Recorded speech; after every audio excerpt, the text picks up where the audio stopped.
is yours. नमस्कार साथियों, दोस्तों। जैसा कि आप जानते हैं, कल लोकसभा और राज्यसभा का मॉनसून सत्र शुरू होने वाला है। मैं इस सत्र में जो 11 अध्यादेश प्रख्यापित किए गए हैं पिछले 3-4 महीनों में, वो पेश किए जाएंगे पार्लियामेंट में विधेयक के रूप में। इन 11 अध्यादेशों पर कांग्रेस पार्टी का क्या सोच है, क्या विचार है, क्या स्टैंड रहेगा लोकसभा में, राज्यसभा में, उस पर मैं आज आपके सामने जानकारी रखना चाहता हूं।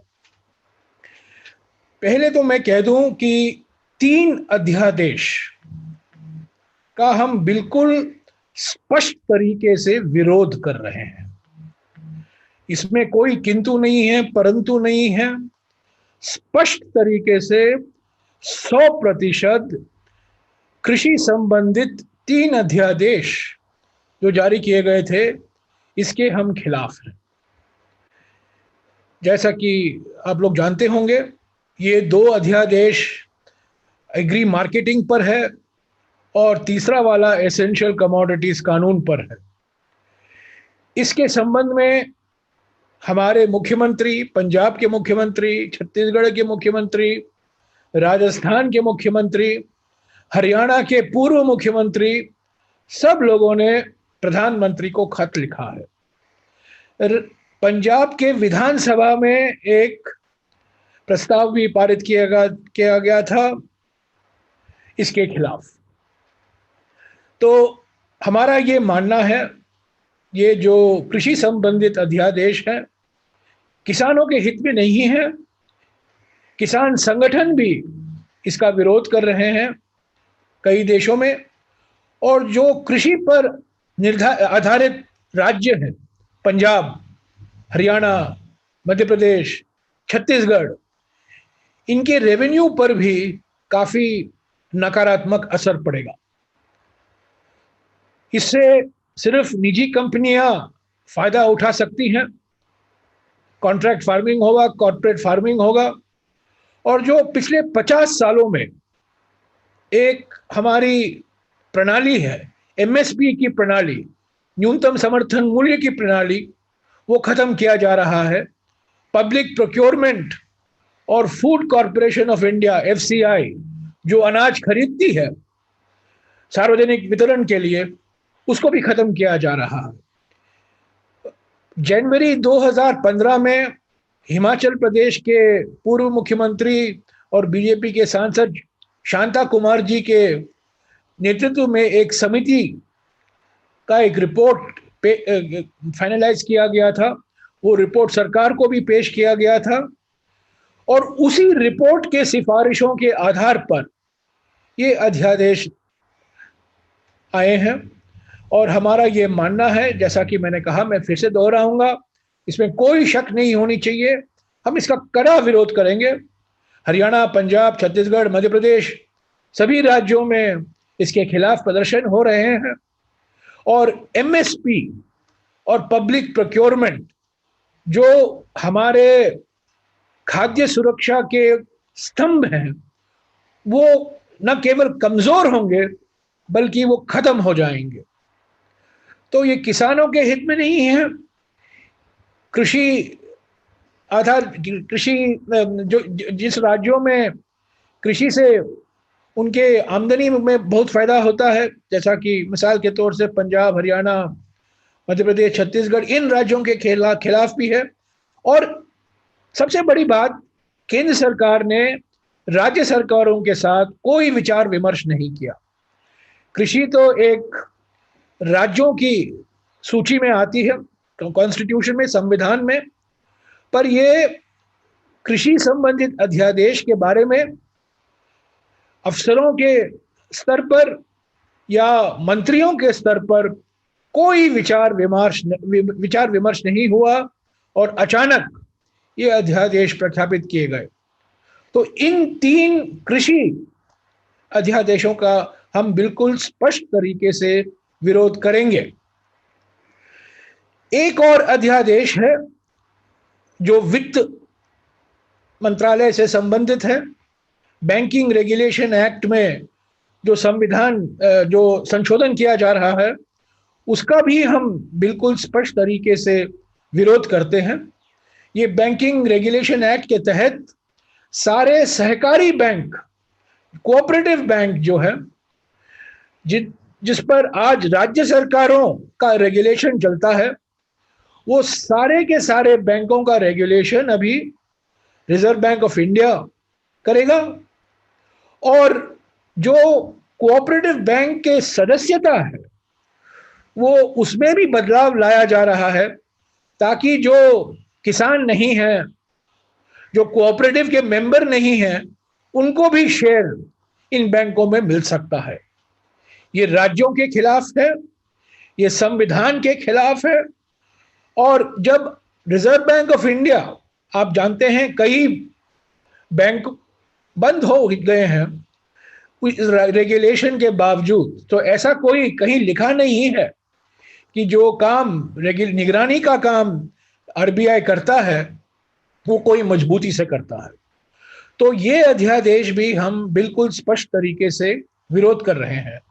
तो 11 में से 4 ऐसे अध्यादेश हैं, 3 कृषि संबंधित और 1 बैंक रेगुलेशन एक्ट संशोधन के संबंधित ऑर्डिनेंस। हम इसका स्पष्ट विरोध करेंगे। बाकी रहे 7 अध्यादेश। 2 अध्यादेश ऐसे हैं जो सांसद और मंत्रियों के वेतन में 30% की कटौती कर रही है। हम उसका पूरा समर्थन कर रहे हैं, पर हम 2 सवाल उठा रहे हैं इस संदर्भ में। हम ये अध्यादेशों का समर्थन करेंगे, पर हम 2 सवाल उठा रहे हैं सरकार से। एक, जो जब एमपी की वेतन कट रहा है, 30% काट रहे हैं और काटना भी चाहिए, साथ साथ आप 20,000 25,000 करोड़ लेकर सेंट्रल विस्टा रीडेवलपमेंट प्रोजेक्ट की शुरुआत आप कर रहे हैं। तो एक तरफ आप कह रहे हैं कि सरकार के तिजोरी में पैसा नहीं है, और दूसरी तरफ आप 20-25,000 करोड़ का जो रीडेवलपमेंट पुनर्निर्माण हो रहा है राजपथ की ओर से सरकारी दफ्तरों कार्यालयों का, वो क्यों चल रहा है। और दूसरी बात, कांग्रेस पार्टी जो 2 साल के लिए एमपी लैड्स पर एक मॉरेटोरियम लगाया गया है, एक फ्रीज लगाया गया है और कहा गया है कि 2 साल के लिए एमपी लैड्स के लिए पैसा नहीं दिया जाएगा, इसका भी हम विरोध कर रहे हैं। क्योंकि कई ऐसे विकास के काम चल रहे हैं, सड़कें बन रही हैं, बिल्डिंगें बन रही हैं, स्कूल के लिए, प्राइमरी हेल्थ सेंटर के लिए, गोडाउन के लिए, समुदाय के भवन के लिए, और ये सब काम रुके पड़े हुए हैं क्योंकि सरकार ने कहा है कि अगले 2 साल के लिए एमपी लैड्स के लिए पैसा नहीं दिया जाएगा। तो ये 2 अध्यादेश का हम समर्थन करेंगे, पर ये 2 सवाल भी साथ साथ हम उठाएंगे संसद में। 2 और ऐसे अध्यादेश हैं, एक आयुर्वेदा काउंसिल का है और एक होम्योपैथी काउंसिल का है।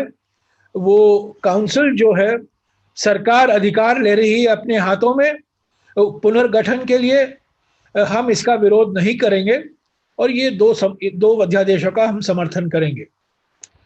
2 और वित्त मंत्रालय से संबंधित अध्यादेश हैं।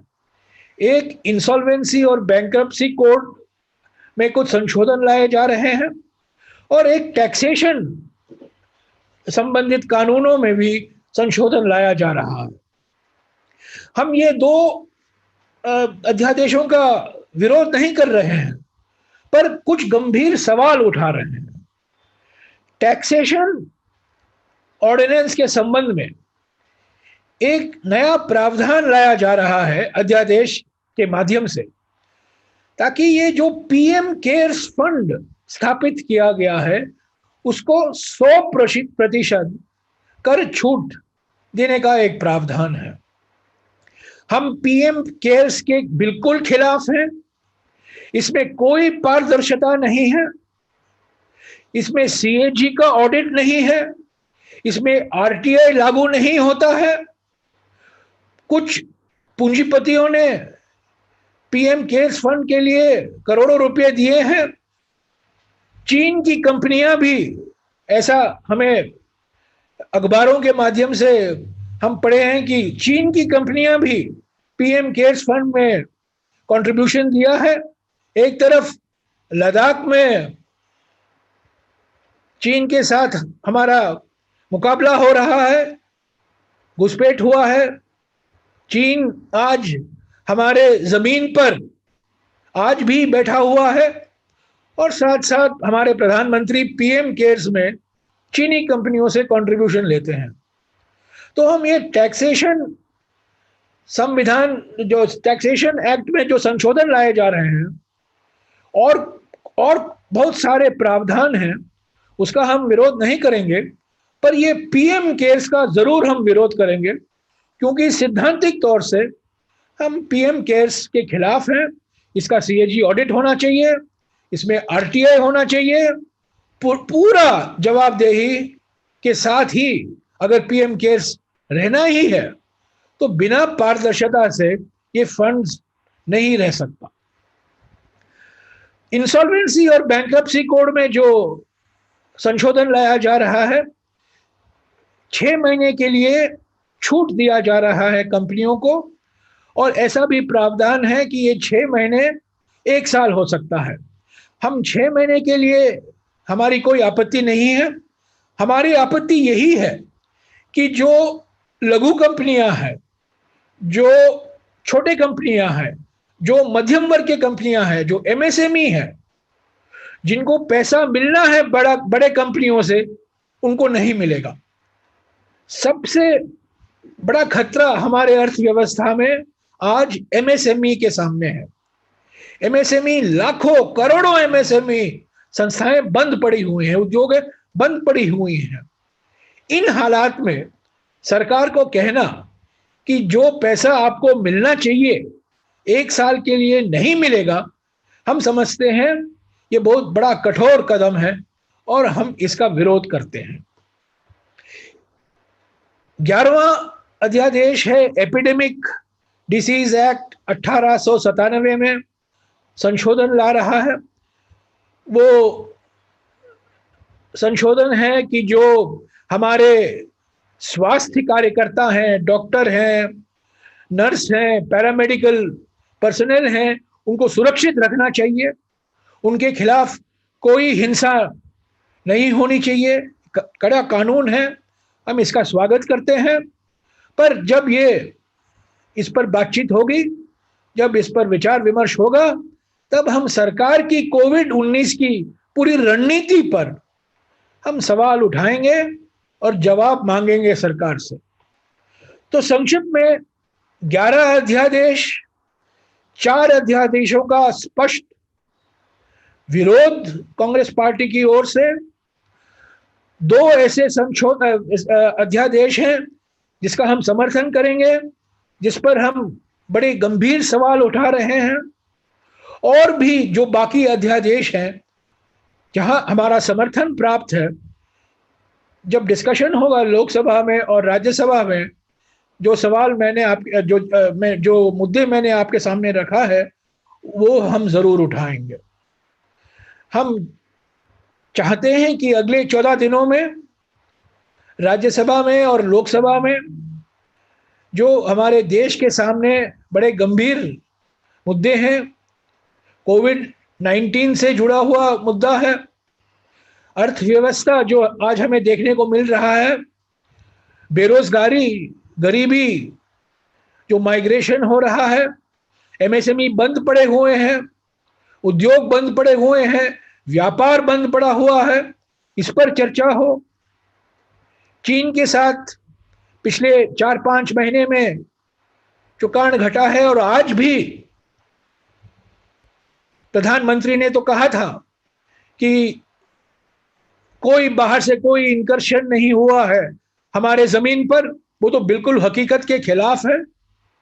हम स्पष्टीकरण चाहेंगे कि लद्दाख में आज स्थिति क्या है और क्या स्टेटस को वापस आएगा कि नहीं। क्या हम ये बर्दाश्त करें कि लद्दाख में चीन भारतीय जमीन पर अपना कब्जा करके बैठा हुआ है। और भी बड़े मुद्दे हैं। एयरपोर्ट का निजीकरण एक मुद्दा है। ड्राफ्ट ईआईए नोटिफिकेशन 2020 का, ड्राफ्ट ईआईए नोटिफिकेशन 2020 का भी एक बहुत महत्वपूर्ण मुद्दा है। और भी कई मुद्दे आएंगे, इस पर चर्चा होगी, बिल भी पेश किया जाएगा। हम चाहते हैं कि समय तो सिर्फ 4 घंटा ही है, पर हम चाहेंगे पर पूरा विचार विमर्श हो। क्वेश्चन आवर तो उड़ाया गया है, जीरो आवर को आधा घंटा किया गया है, पर हम उम्मीद करते हैं कि जो मौका विपक्ष को मिलना चाहिए मिले। अध्यादेश पर चर्चा हो, विधेयक पर चर्चा हो, और गंभीर राष्ट्रीय मुद्दे, कोविड-19, चीन, इकोनॉमी, अर्थव्यवस्था पर भी सही तरीके से, पूरी तरीके से चर्चा हो। हम चाहेंगे कि प्रधानमंत्री राज्यसभा में और लोकसभा में रहें और हमारे सवालों का जवाब दें। प्रधानमंत्री आते नहीं हैं, पर स्थिति आज जो हमारे सामने स्थिति है, कई गंभीर मुद्दे हैं, मसले हैं, सवाल हैं, और हम चाहेंगे कि प्रधानमंत्री मौजूद रहें लोकसभा में और राज्यसभा में। And when are you meeting, and what are the issues that you wish to evolve a common strategy on? We have been talking to all opposition parties. Shri Ghulam Nabi Azad has spoken, Shri Anand Sharma has spoken, Shri Ahmed Patel has spoken, Shri K.C. Venugopal has spoken, and I have spoken. We are in constant touch with all political parties. First, we were in touch with them on the candidate for our deputy chairman election tomorrow in the Rajya Sabha, for which Professor Manoj Jha of the RJD is the candidate of the like-minded parties. And we have also discussed the stance to be adopted on the ordinances. We don't know which bills will get priority. That we will know only today once the BAC allocates the time. But the 11 ordinances will definitely come up. There will be legislation that will be introduced. And we have discussed with different political parties what our common stand should be. And generally speaking, the stand that we have outlined, the opposition parties, like-minded parties, are opposed to the 3 agri ordinances and to the Banking Regulation Act ordinance. On these 4 ordinances, I think there will be widespread support for the Congress Party's stance. The other ordinances, as I said, we can support the ordinances, but there are issues that have to be raised, and which we will raise when the ordinances come up for discussion. And when will we be meeting, sir? Sorry? When will the opposition like-minded parties We have been meeting, my dear friend. We have been meeting. These are extraordinary times.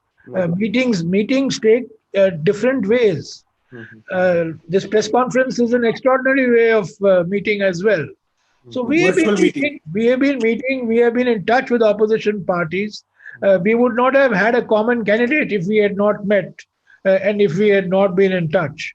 Okay. So we are meeting, and tomorrow we will of course be meeting when physically they will be. We hope that we will have good attendance. Tomorrow we will only know tomorrow, and I'm sure tomorrow also the opposition parties will meet. So it's not as if we have not met. We have continued to meet. I mean, if the Prime Minister can meet chief ministers virtually, surely the opposition parties can also meet virtually. 3 ordinances हैं, उनमें भी विशेष रूप से जो agriculture sector के 3 ordinances हैं, उन पर क्या लोकसभा में तो आप रोक नहीं सकते, आपका बहुमत नहीं है, लेकिन राज्यसभा में सारे विपक्षी दल मिल जाए तो उनका बहुमत बनता है। तो क्या इस बारे में कि कृषि क्षेत्र के बारे में तो बहुत पहले पंडित नेहरू ने भी कहा था कि जो व्यक्ति इस देश की कृषि क्षेत्र को नहीं जानता उसे राजनीति में रहने का अधिकार नहीं है, और डॉक्टर लोहिया ने भी शायद ऐसा ही कहा। और पंडित नेहरू ने जब 1958 का अपना बजट पेश किया था तो उन्होंने कहा था सब कुछ इंतजार कर सकता है मगर कृषि क्षेत्र ऐसा है जो इंतजार नहीं कर सकता। मेरा मूल प्रश्न ये है, क्या कृषि क्षेत्र के बारे में जितने भी विपक्षी दल हैं वो पर्दे के पीछे से सरकार का चाहे समर्थन करते रहे हों, क्या इस क्षेत्र में, क्या इन 3 ऑर्डिनेंसेस को वो राज्यसभा में पारित नहीं होने देंगे? इसके लिए कांग्रेस क्या कोई विशेष रणनीति बना रही है? इन 4 अध्यादेशों पर हम विपक्ष पार्टियों के संपर्क में हैं। एक आम सहमति बनी है कि ये 4 अध्यादेश राज्यों के अधिकार छीनते हैं। ये संविधान के खिलाफ है। राज्यों के अधिकार न केवल कमजोर करते हैं पर वास्तविकता यह है कि वो राज्यों के अधिकार बिल्कुल छीनते हैं। और एक बार आप विकेंद्रीयकरण की बात करते हैं पर ये 4 अध्यादेश केंद्रीयकरण हो रहा है, विकेंद्रीयकरण नहीं हो रहा। तो हम संपर्क में हैं।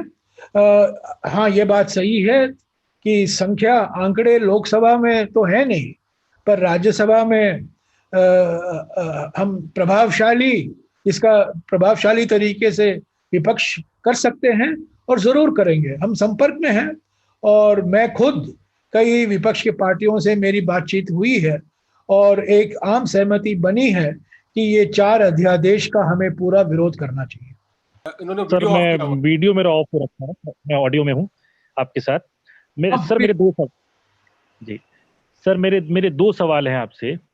पहला ये कि क्या अभी तक जो पिछले कई सत्रों में देखा गया है कि विपक्ष एक मजबूती से बात को नहीं रख पाता है, सरकार पे दबाव नहीं बना पाता है।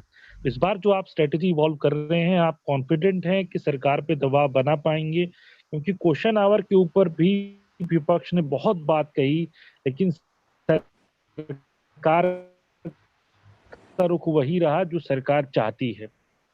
दूसरा सवाल यह है कि रहा है और उसके ऊपर चर्चा उस हिसाब से सरकार की तरफ से नहीं होती दिखाई दे रही। तो आप चाहेंगे कि प्रधानमंत्री कम से कम संसद के अंदर इसके ऊपर देश के सामने, संसद के सामने स्थिति और सरकार की रणनीति, तीनों मुद्दों पर जो मैंने 3 मुद्दे जिसका मैंने जिक्र किया, ऐसे तो कई विषय हैं जिस पर बातचीत होना जरूरी है पर 3 सबसे बड़े जो मुद्दे हैं, चीन से संबंधित मुद्दा है, इकोनॉमिक कोलैप्स है, अर्थव्यवस्था, और तीसरा कोविड-19। इन 3 मुद्दों पर प्रधानमंत्री की ओर से हमारे सवालों का जवाब आना बहुत जरूरी है।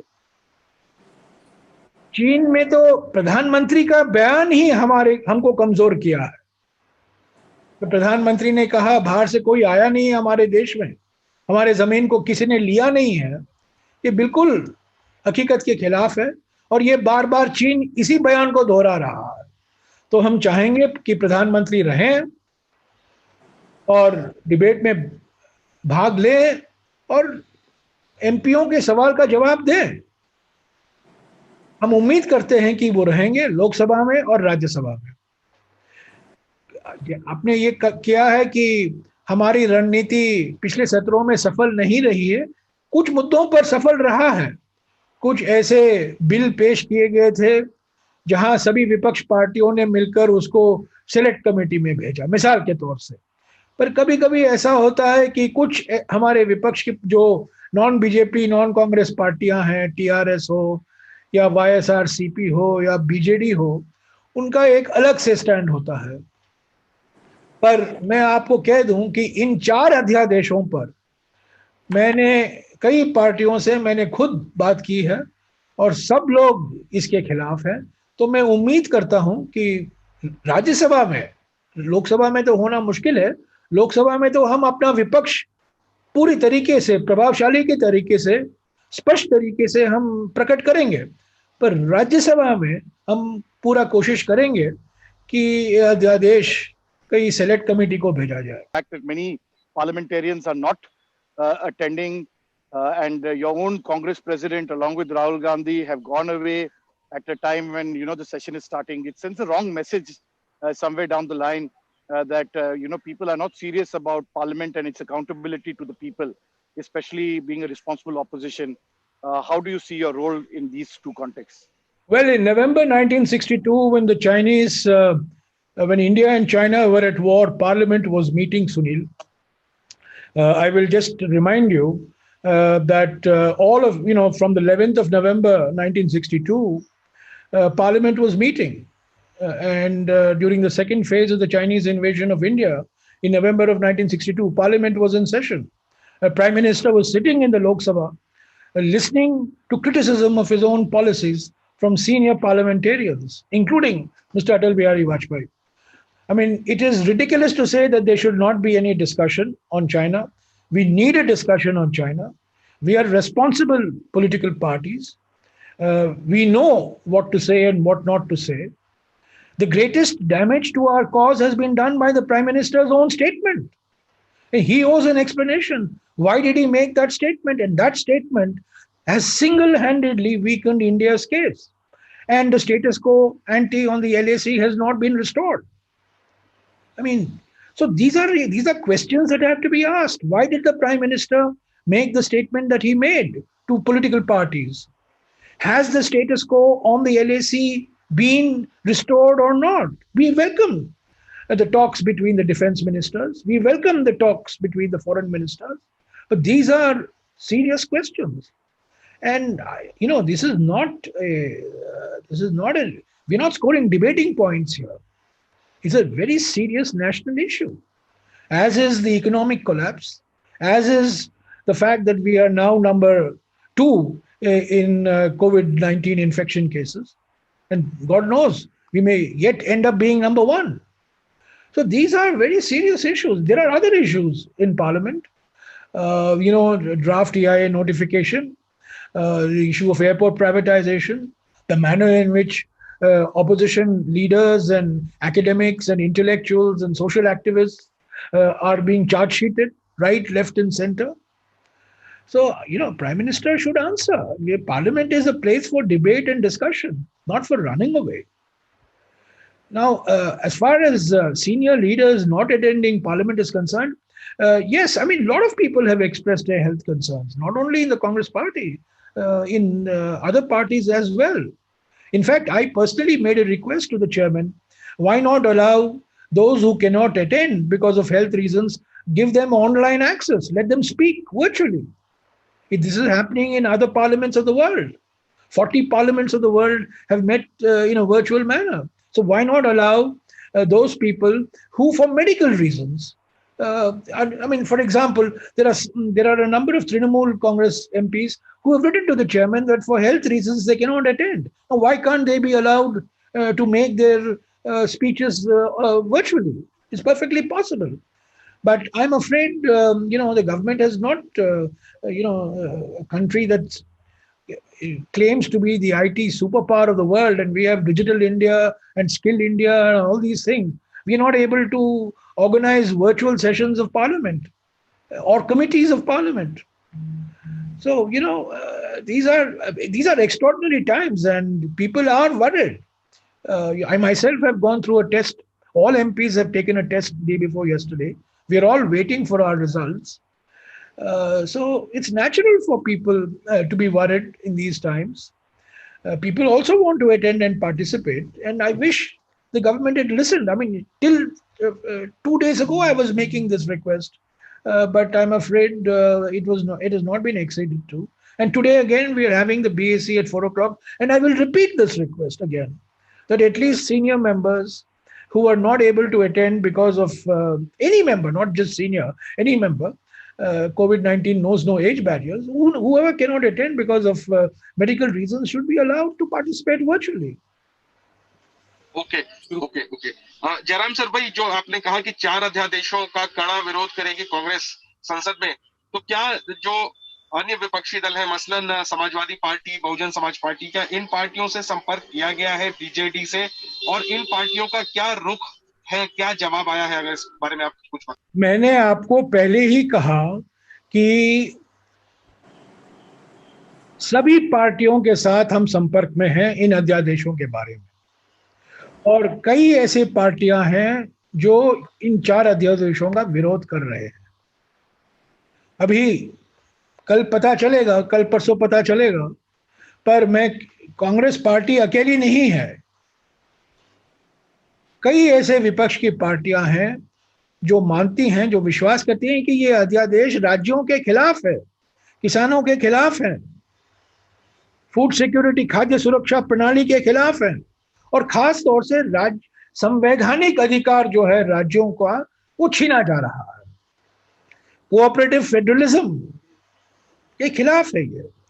तो मैं संपर्क में हूं, कई, गुलाम नबी जी संपर्क में हैं, अहमद पटेल जी संपर्क में हैं, कई ऐसे नेता संपर्क में हैं, और कल परसों पता चल जाएगा।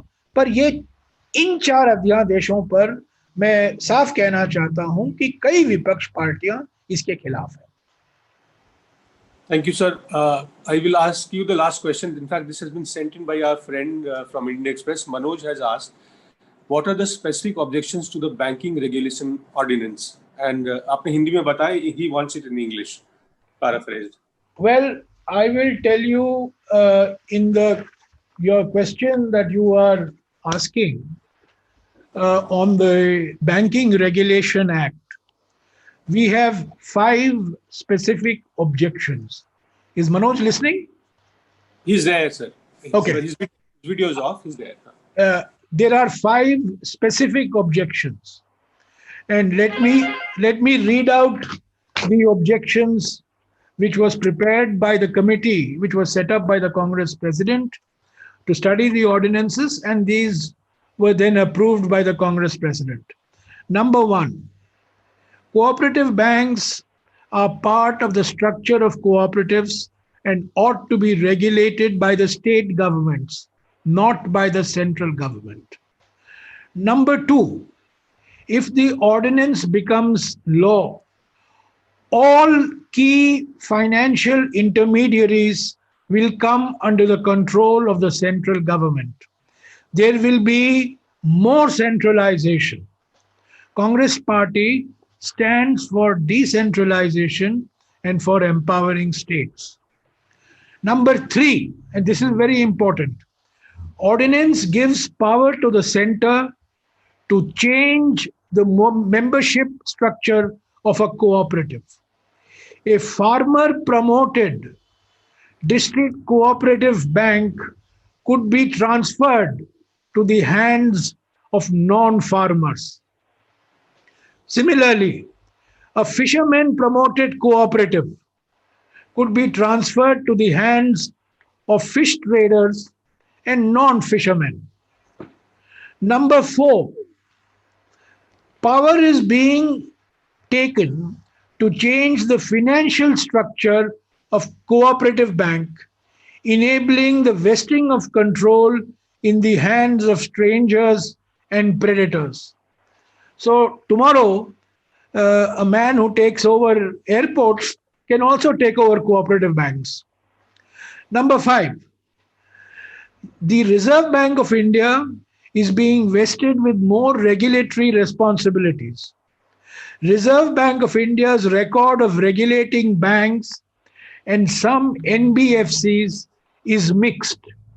There is no justification to make the RBI the regulator of the district cooperative banks and the urban cooperative banks.